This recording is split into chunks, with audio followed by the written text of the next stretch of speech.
Hello guys, you're welcome to Ethi's kitchen. Today I'm going to be doing a local meal called cowpeas, and I'm going to be showing you how I make my cowpeas with groundnut, fried groundnut. This is how the cowpeas is when it's already dry. This is how it looks like. I'll be needing crayfish, I'll be needing fresh fish, I'll fry it. I'll be needing tomatoes and onion.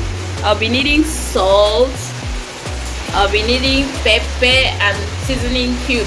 Those are the things I'm going to use for this. This all I'm going to use